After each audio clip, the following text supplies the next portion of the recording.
Hello, everyone, and welcome to episode 56 of the Anatomy of Knitting podcast. My name is Erin, and I'm going to be your host. Today is January 8th, 2015, and I'm coming to you from Cork, Ireland. So welcome. It's been a bit of an eventful few weeks. I had my family to visit here.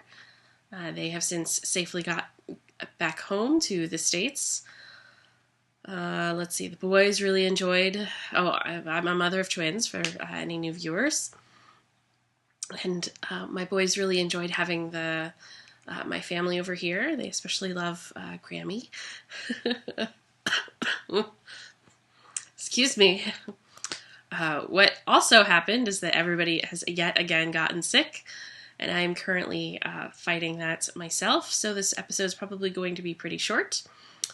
The boys are at the creche today, and here in Ireland they call daycare creche, so they go every Thursday, and so I'm here recording, and I will do my best to not break out into coughing fits, but I cannot promise. So if there are any editing weirdness, that's probably what I've done, is I've edited out some coughing. So let's get started. Oh, I just want to also say the other big eventful thing that has happened here this week is that the boys learned how to climb out of their cribs. So we have had to switch them to toddler beds. That happened on Tuesday, and it's currently Thursday, so that's been a little bit of an adventure, but it turns out that it's not that big of a deal for them. They just roll with the punches, and there's Ari. It just proves to me how lucky I am to have these two boys as children. They roll with the punches, and they're easily adaptable to changes, so. You settled down? You comfy? All right. Let's get started. So I have a finished object I wanted to talk about. My finished object is my sock head hat. And thankfully today I am recording somewhat in the afternoon, and so the light is very good. It is indirect, natural daylight. This is Sheep Spot's Sustainable Merino Fingering Weight yarn, and it's in her Gummy Bears colorway.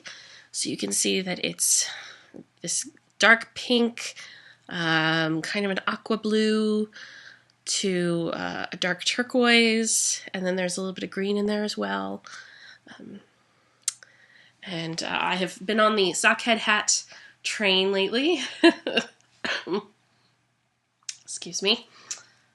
And this is the, I think, third sockhead hat that I have made.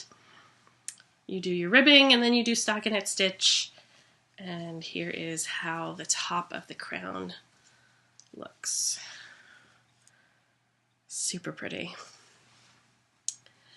And then I have yet to put it on because I always like to show you the nice, pristine hats. So, there is my sockhead hat. Super awesome. Let's see, I think it was Monday, we decided, my mom, we usually call my family at right after dinner, right around 7 o'clock our time, which would be about 11 o'clock their time. But I think my mom was sick, and like every time she would talk, she'd cough, so we didn't call her that day. We ended up taking a walk outside with the boys instead because they wanted to put on their rain boots, and then they saw the other two sockhead hats that I've made. There's one that's the Wicked colorway from Wool and Vine, and then what's the other? Oh, it's the Foraging colorway from Highland Handmaids. Those are the other two sockhead hats that I've made. And so they kept pointing to them, and so I put them on them, and then we proceeded to take a walk outside.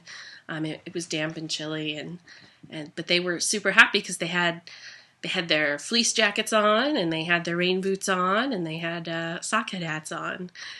They don't typically voluntarily wear hats, so I sort of embrace it as much as I can. When I went out with the boys, where did we go? We went somewhere. I think we just went to the grocery store because I had to get something that I had forgotten. And so Nathaniel, again, he seems to like the Frujou hat the best, and so he insisted on wearing it again, so we did. So just another one to add to the mix, and I think I'm going to need to make another one for them to enjoy. I think I'm going to have to size it down as well, because this one is just, the sockhead hat is just a little too big. It goes down over their face a little too easily. When we went to the grocery store the other day and Nate had the hat on, I noticed it kind of sliding down over his eyes, so I would pull it up, and then when we got actually in the grocery store, he just didn't want to be there, and he was like, no, and kept pulling the sockhead hat all the way down, and I kept getting all these weird looks from other people, but I was just like, he's pulling it down. I'm not gonna fight with him. Hello, sweetie. It's the cat parade. I'm not gonna fight with him to keep it up and out of his face the entire time. He's gonna do what he's gonna do, and he's perfectly capable of moving it out of his face. So that's my one finished object for this week. My works in progress. I have two. The first one is my Hopper cardigan, and this is from the New American Knits book by Amy Christoffers. And I'm knitting this out of Studio Donegal, 100% merino wool, made here in Ireland. You see, that's Irish right there. And I'm not even going to attempt to pronounce it. Hand wash garment with care and dry flat. So I think the last time I talked to you, I think I just started on the cables. I think maybe I had 4 cable twists done. Because I have a little more done, and I do believe I have also finished all of the waist decreases. So I have this on a shorter circular needle than my circumference, so I just have to kind of make it work here so you can see. And then these are Wee One stitch markers. There's some black cats and some sheep and some cupcakes. And the color's not 100% accurate here. It's more of an appley green in person. Yeah, appley green. Yep. And so I think I have to do the knitting straight for 1 inch, and then I will start the increases. And you can see how the decreases are kind of made right along the cable panel. You can sort of see it there. Needs a good blocking. So I just have to continue to knit up even and then start all the waist increases. I've been watching, so I'm a big Craftsy user. That's how I taught myself how to quilt, was Craftsy classes. And I've been watching the Amy Herzog's Knit to Flatter class, which is amazing. I'm just about, I think, 2/3 of the way through. Sorry about that. I'm about 2/3 of the way through, and it's full of useful information. So I would completely recommend not only getting the book that she has, but also taking the classes, right? Just because depending on how you learn best. I know that I learn best when I actually see somebody showing examples and talking about it. I don't learn the best just reading out of a book. I think investing in those two is just something that all knitters should do. Just because it's full of such useful information about how to make sweaters fit you and not you fit sweaters. Sweetie, I need you to thank you. Kitties. Yeah, and Craftsy, and that's CRAFTSY.com. They typically have sales, I'll say about every 6 weeks. And I know that I got the class for 50% off when I purchased it. So it was about $20 and worth every penny. And I think for my next sweater that I choose to make, I think I will try and use her techniques to make it fit me, and because I've always chosen the size of the cardigan that I make based on my full bust size and not my upper chest size. But I'm not an average B cup like most stuff is designed for, so I think I'm gonna have to do the upper bust circumference just so it fits my shoulders a little better, right Scout? Please forgive me and the wiping of the nose, but at least I'm not blowing it for you.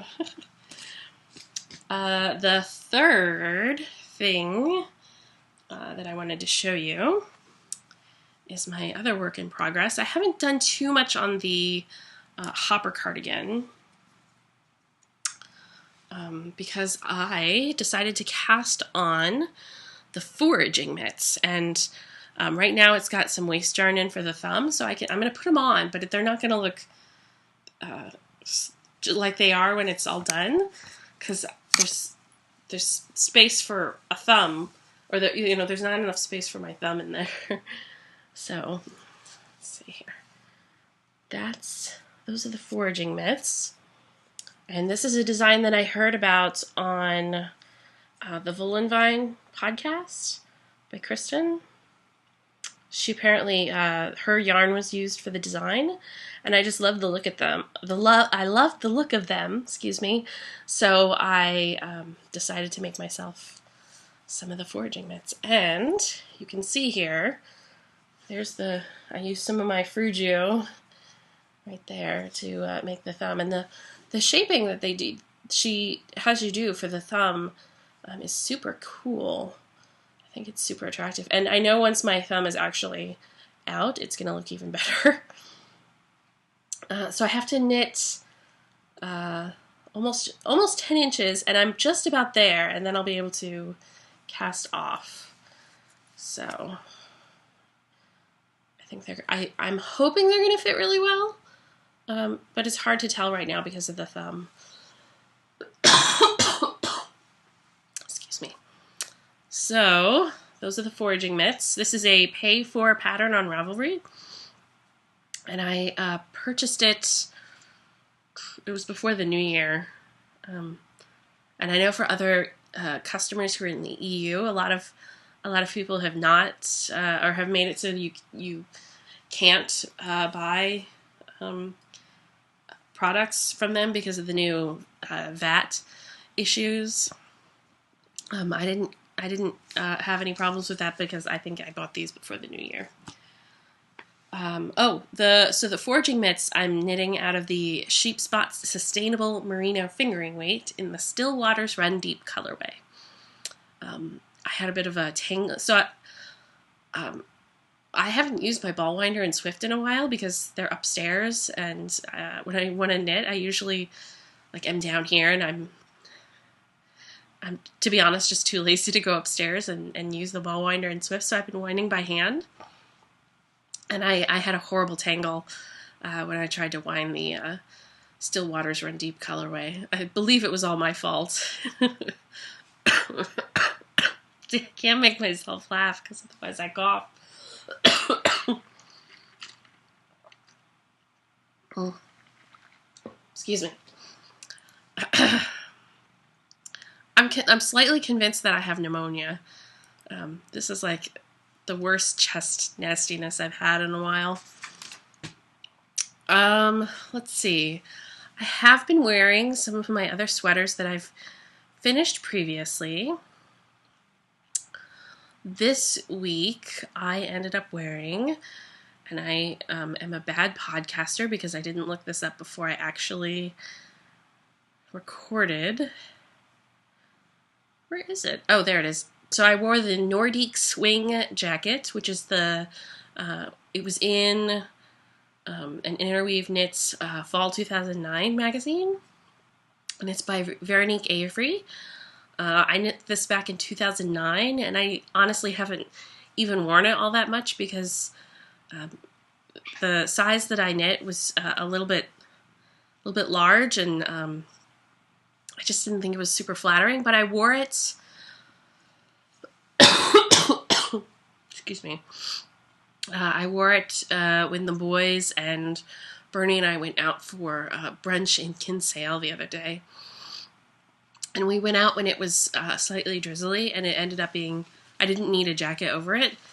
Thank goodness for wool. So, and it kept me super warm all day, and I'm glad I wore it. So if you want to see what the Nordic Swing is, it's on my project page. Look back into 2009, and I called it the Nordic Swing, and it's the Nordic Swing pattern. It's got a really nice lace pattern on it. I remember that it was fun to knit. It just turned out a little bit bigger than I expected. So that's what I've worn. What's up? Why are you getting all meowy? Watch your fingers or your paw, because you're digging in my hat there. The last thing I wanted to show you is I was telling you about the Modern Irish Bee that I'm a part of, that I got assigned June to come up with blocks. So the person who has January already has posted what kind of blocks she liked, and she wanted some house blocks, but she didn't care what houses you did. So I made some row houses. There we go. My mom seems to think that this dark orange one looks like weird. Or no, I guess it is the flower one. It makes it look like eyes, the way that I put it in there. It's kind of funny. And then the other block that I did, I used a freezer paper template to make. And it turned out really, really good, but I'm not sure I'll do the freezer paper technique again. The first one, the row houses, was done paper piecing, and that's where you use a foundation of paper to sew your fabric on, and it helps keep, like, that way you don't have to cut out these triangles. You just use a big piece of this, this fabric, and then you sew other rectangles on it, and then you trim it, and then you can get interesting angles, nice sharp points. That way. And then the freezer paper technique that I used is that I had some freezer paper that we bought over from the States. I don't know actually if they have freezer paper here in Ireland. There's a lot of things that just aren't common. You lay the freezer paper over the template that you print out, which is the actual size of the block that you're going to end up with. You trace out the shapes. And like where all the seams are. So I would have to trace out like the chimney shape and like this weird kind of triangle shape onto the freezer paper, and then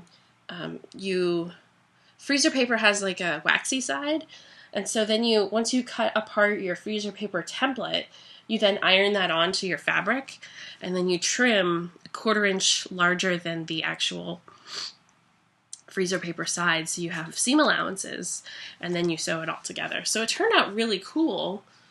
It's like this wonky house block. I mean, it was a nice technique, but I'm not sure I'll use it again. So those are my 2 blocks. I'm just keeping them here until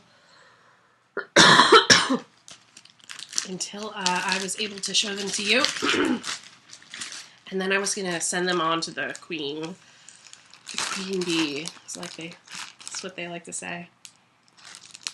And I found the instructions for those blocks for free via Pinterest. And I do believe I pinned them to my Pinterest board.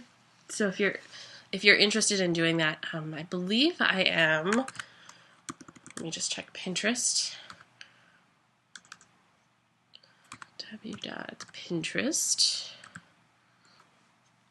My username on Pinterest, I believe, is EKSRN2002. Where is my profile?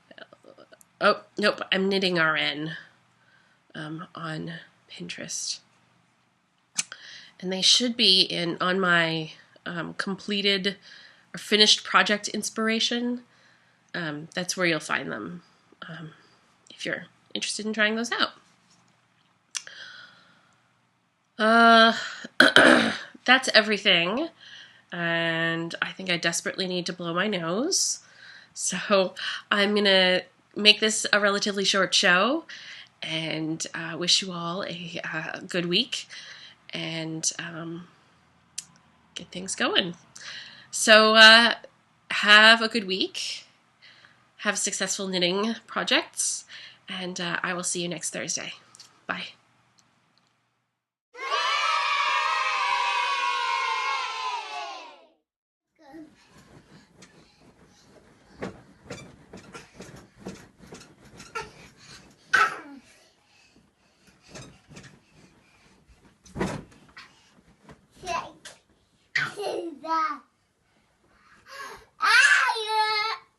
Welcome.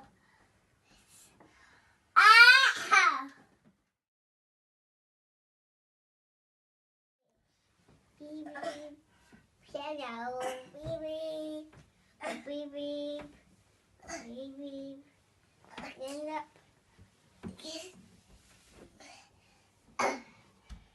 Jesus, turn, bed.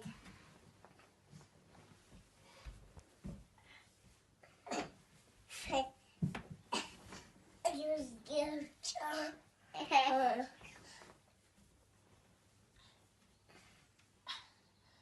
Come on, Logan, stand up. Right.